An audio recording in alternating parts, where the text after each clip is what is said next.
Bonjour à tous, aujourd'hui notre sélection est un article du Parisien sur la traque en ligne des pédocriminels.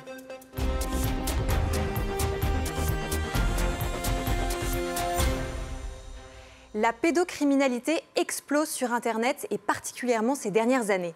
De plus en plus de prédateurs sexuels s'en prennent à des adolescents via des plateformes en ligne comme les réseaux sociaux.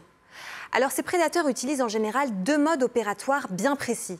Ou bien ils diffusent en direct des actes sexuels, ou bien ils se font passer pour des mineurs pour gagner la confiance de leurs victimes et pouvoir les rencontrer en vrai. Et dans ce deuxième cas, les gendarmes ont mis au point une stratégie pour les coincer. Cette stratégie est une opération d'ampleur qui s'appelle Horus. Le principe est simple, les gendarmes utilisent les mêmes armes que les criminels en se faisant passer à leur tour pour des mineurs. Ça leur permet d'attirer les pédophiles sur de faux comptes et de les arrêter une fois des rendez-vous fixés. Mais ce petit jeu des fausses identités doit répondre à des règles précises pour être légal. Les gendarmes ne peuvent agir sous pseudonyme qu'après qu'un magistrat leur ait délivré un mandat individuel. Une fois leur faux profil créé, les enquêteurs ne peuvent pas non plus inciter ou provoquer les premiers.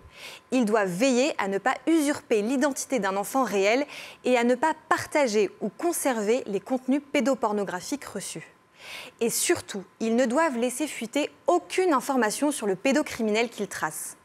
Dans le cas où ces principes sont respectés, la justice peut alors agir rapidement en s'appuyant sur des preuves numériques fiables récoltées.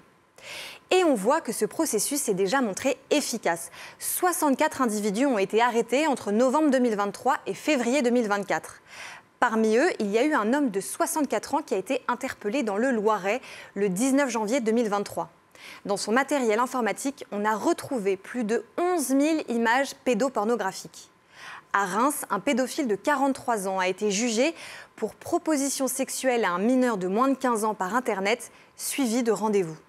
Il encourt jusqu'à 5 ans de prison et 75 000 € d'amende. La pédophilie est moins marginale qu'on peut le penser. Selon les estimations de la gendarmerie, 4% de la population aurait des tendances pédophiles. L'heure est donc plus que jamais à la vigilance. Pour en savoir plus et échanger sur ce thème, retrouvez-nous sur Internet et les réseaux sociaux.